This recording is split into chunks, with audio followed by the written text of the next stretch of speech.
नमस्कार आप सभी को। आज क्लास 11th में डाटा स्ट्रक्चर में क्यू टॉपिक को डिस्कस करेंगे। इससे पहले स्टैक डिस्कस कर चुके हैं। स्टैक में एक ही अपर काउंटर था, टॉप जिसे बोलते थे, जहाँ से डाटा एलिमेंट्स डाले जाते हैं और जहाँ से डाटा एलिमेंट्स को डिलीट किया जाता है। पर क्यू में इंसर्शन और डिलीशन दोनों अलग अलग एंड पे होती है। जो इंसर्शन होती है वो आपकी एक लास्ट से होती है जिसे हम रेयर कहते हैं, और जो डिलीशन है वो स्टार्टिंग से होती है जिसे फ्रंट एंड कहा जाता है। इसमें जो डाटा है वो फीफो रूल पे चलता है। फीफो की फुल फॉर्म होती है फर्स्ट इन फर्स्ट आउट, मतलब जो डाटा एलिमेंट सबसे पहले एरे में आया है, क्यू में आया है, वो सबसे पहले बाहर निकलेगा।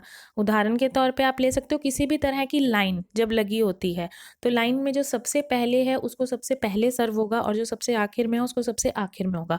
और कोई नया अगर कोई उस लाइन को जोड़ेगा तो वो उसको बैक से जोड़ेगा, तो जिस बैक को हम रेयर बोलते हैं। नेक्स्ट डायग्राम से देख लीजिए, जो फर्स्ट एलिमेंट है जहाँ से एलिमेंट्स डिलीट होंगे उसे फ्रंट बोलेंगे और रेयर से एलिमेंट्स ऐड होंगे। जो फर्स्ट है वो 0 इंडेक्स पे होता है हमेशा, और जो लास्ट है वो इंडेक्स का लास्ट एलिमेंट होता है। Representation of Q in a memory, stack की तरह क्यू भी एरे में रिप्रेजेंट होती है, और 0 वैल्यू जो होती है वो फर्स्ट एलिमेंट कंटेन करती है जिसे फ्रंट बोलते हैं, और लास्ट एलिमेंट रेयर कंटेन करती है। इसमें जो प्रारंभ होता है वो हमें पता है एरे में 0 से होता है और लास्ट वैल्यू मैक्सिमम -1 तक चलती है। नेक्स्ट एवरीडे एग्जांपल्स देख लेते हैं। जैसे एक टिकट लाइन, एक टिकट खरीदने के लिए जो एक लाइन लगती है वो लाइन मूवी टिकट भी हो सकती है, किसी और तरह की टिकट भी हो सकती है। अगला है एक्सकेलेटर। एक्सकेलेटर्स होती हैं जो चलती हुई सीढ़ियाँ होती हैं जो बड़े बड़े मॉल्स में लगती हैं, उन्हें हम एक्सकेलेटर बोलते हैं। जो सीढ़ी में सबसे पहले होगा वो सबसे पहले ऊपर पहुँचेगा। नेक्स्ट कार वॉश लाइन, बहुत सारी गाड़ियाँ एक लाइन में लगी हुई है, किसी भी तरह की जो लाइन लगती है ना वो क्यू कहलाती है। Line of paying electricity bill, ordered items, आपने कोई आइटम को ऑर्डर किया है तो जो सबसे पहले ऑर्डर किया है वो सबसे पहले डिलीवर होगा। कस्टमर सर्विस, कस्टमर्स के कॉल आ रहे हैं या उनकी सेवाएं आपको करनी है तो जो सबसे पहला कस्टमर आया उसको सबसे पहले अटेंड किया जाएगा। ट्रैफिक, ट्रैफिक में जो सबसे पहले खड़ा है वो सबसे पहले जाएगा।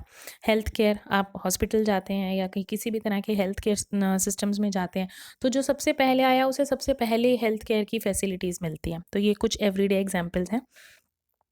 नेक्स्ट है ऑपरेशंस ऑन क्यू। स्टैक में भी हमने 2 ऑपरेशंस किए थे, एक पुश ऑपरेशन था और एक पॉप ऑपरेशन था।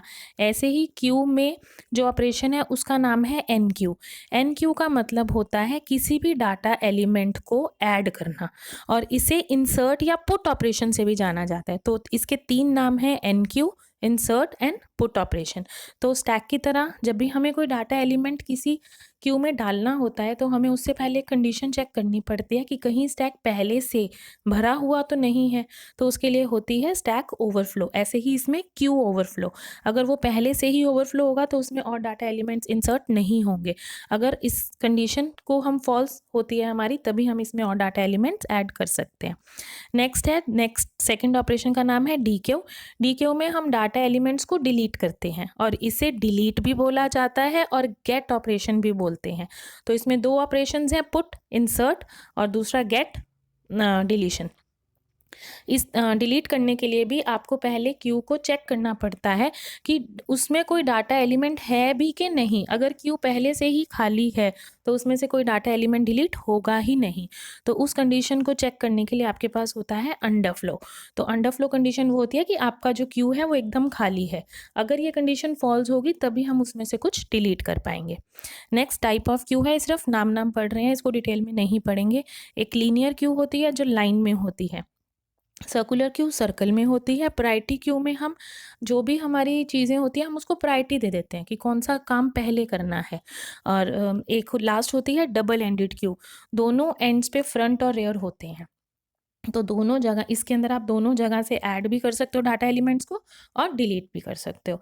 तो ये था आपका कंप्लीट क्यू। उम्मीद है आपको समझ आया होगा। धन्यवाद।